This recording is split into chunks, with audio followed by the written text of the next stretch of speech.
Good morning. This is Ryan with Coffee and Resales. I'm one of those guys who finds stuff at yard sales, garage sales, thrift stores, and tries to make a couple extra bucks for it online. Today I've got some bad news but a solution to the problem. And I'll explain what I just did in a second too, because that's a fun thing that we'll see if I can make something out of. All right, sold a few things. Didn't get anything yesterday at Goodwill, but that gives me an opportunity. But I got something in the mail that'll help me with something else and all that sort of thing. So, and I messed up, and we'll discuss that later because I messed something up, sorta. But there's a solution to the problem that is workable. So, here we go. Starting out on the low end of stuff. No great sales, but I had 5 sales today. Let's see. All right. $7 book, The Wine of Violence by James Morrow. It's a hardcover science fiction. This is one of those things that you'd think might be worth more than it is, but they're not. And I might have paid $1 for this, at most $2. So at minimum, I'm getting my money back. But I may have paid 50 cents for this. But I don't quite remember. I've had it up for a while. I think it was one of those that I thought I could get 12 to 15 for, and I kept drawing it down, and it went for 7. So.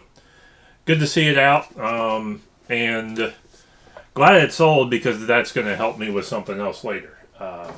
Next up is somebody actually paid for these. I said I'd sold them yesterday. Somebody paid for them, finally. $11, which is a real good price for 4 books that you picked up for 50 cents a piece. So $2. Shipping on these 4 books is like less than $1 more than it would be to ship that book because of media mail. So that's a nice little tiny little profit thing there. Next up, this bad boy. This is a Gravedigger, Hot Wheels Gravedigger Monster Jam, like an anniversary car. It's painted silver. It was silver paint with like gray wheels, silvery wheels. So this is an anniversary edition. No, some kid didn't repaint this. This is the actual one. $11. I always grab Monster Jam cars in good condition for 50 cents a piece or less, because I know I can get $1, $1 to $2 at the flea market for them. And there's occasionally ones you find that they're limited edition or rare, or the short packed or chase ones that are worth a little bit more. So I always grab them, always look them up, just to make sure. $11. That'll be $5 or so profit for me, because I know I didn't pay more than 50 cents or $1 for that. So and finally, gonna say goodbye to a fella here.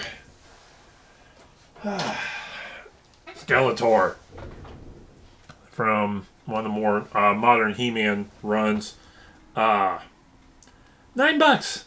And these types of figures are coming down in value. The Marvel Legends and the DC Universe figures and the 6-inch figures, we're seeing the value of these come down between economy and there's just so many out there.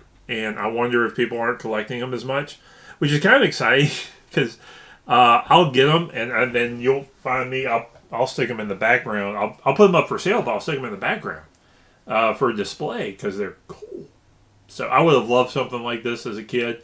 The technology for manufacturing these wasn't there, I think, until the early 2000s, maybe a little later than that. And now you can pick up bins of figures for I got this in a box full of figures for $1 to $3 a piece, and a bunch of them haven't sold. which was a little bit surprising. A lot of them I'm gonna wind up bringing out to the flea market to get. I'll probably charge like two for $3 for ones this size. So, but anyway, $9 for him, which is fine.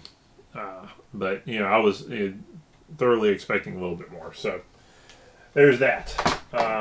Finally, what you're not seeing is a book I sold.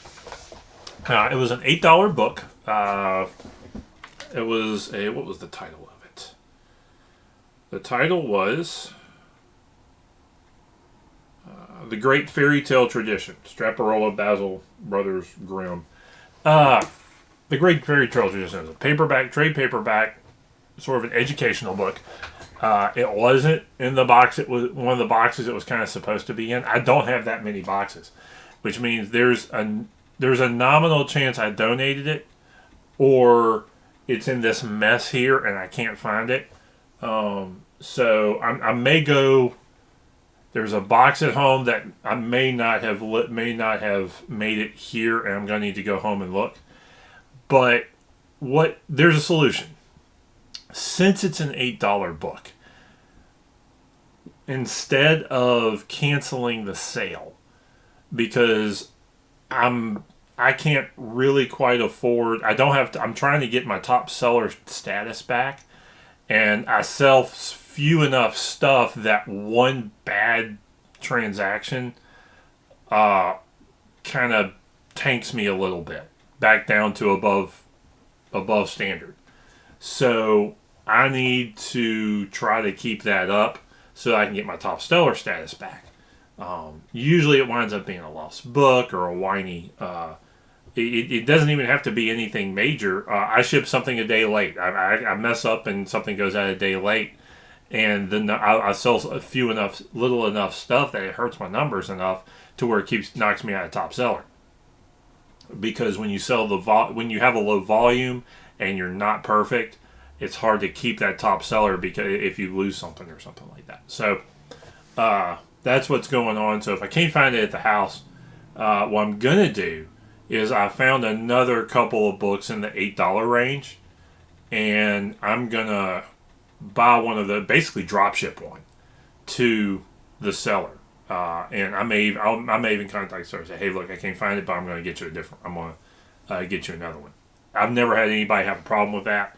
It's a good solution if you have something that is common and something happens to the one you got and it's not a lot of money, you may be better off basically drop shipping something and sending it rather than doing the refund and taking the hit, because what happens is, yeah, you're taking a chance, but it's a better chance than taking the hit because if the person you buy from to drop ship it messes up, you're gonna get something bad anyway. So you may as well give it a shot and see if you can come out ahead rather than automatically taking the L.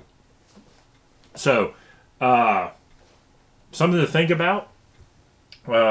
Finally, another fun thing. The work complex that I work in, there's like a nonprofit across the way.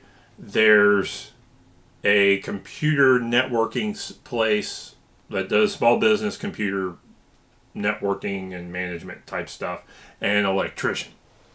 They got dumpsters. And I go take a walk every day about 3 o'clock. And I always pick in the dumpsters. So I get a good thrifter. 2 laptops in one of the dumpsters. So I went out, they didn't have the power cord, so I went out and grabbed a power cord. These are power cords for laptops are $10 to $15 a piece. So I grabbed one. There were 2. Actually, there were 3, but there was one that was way too beat up. So I grabbed this bad boy, and we're gonna see. It's already powered up. Interesting. And we're gonna see how well they go. because if I wind up with a couple of decent laptops, I can flip them. I'll wipe the hard drives and see what I can do with them. Note to everybody out there, always remove hard drives from, either remove the hard drive yourself or find somebody to help you do it. Whoever did this, I don't think pulled the hard drives. That was dumb. Yes, pulling a hard drive out of a laptop is a little bit of a pain in the rear end, but it's going to protect your data. You're going to make sure wiping a hard drive isn't 100% all the time if it gets in the hands of somebody who really knows what they're doing. So always physically pull the hard drives, and if you can't find somebody to shred them or bust them up, or Google how to break a hard drive so nobody gets a day off of it, just keep it and stash it away somewhere, because that your data is way more important than for somebody like me, but who's untrustworthy, to find it in a garbage can and figure out what to do with it and pull off some of your essential data. So there's a recommendation there. Don't if you ever throw a computer away, don't throw away the hard drive. Find somebody who can properly dispose of it and shred it and disable it properly so that your data is safe. So, tip there. But we'll see how these laptops do. I've actually got a stash of laptops in here in various degrees of disrepair. And so what I'm going to try and do is find... There are some online companies that will purchase them from you if they're working or something like that. But those and that's like bottom of the barrel minimal money that they get. So what I'm gonna do is I may do it to one of those. I may try to find somebody locally who will pay me $20 for a few, or to see if I can get some cash for them. Because I know there's a local guy in town who does a lot of laptop repair and does a lot of used computer stuff. So we'll see. Looks like this one is not working. It keeps cycling through a restart cycle. So this one probably needs a hard drive, which is good, I guess. But it keeps cycling. But the power's up. The screen power's up. So it seems like it's in at least good cosmetic working shape. You put a new hard drive in, it may be good to go. So, I'll try keep an eye on this one. Pack some stuff up. I'm going to go look for that, see if I can't track that other book down. I got an idea maybe where it wound up, but if it didn't, drop shipping it. So, that's reseller stuff. That's what happens sometimes. So, anyway. Like, comment, subscribe. If you've got an alternate solution of some of the stuff I've suggested, go for it. If you need a busted laptop, shoot me a message. Or if you got a solution for those that I haven't thought of, leave comments down below, and we'll see where we can go. So, have a good day.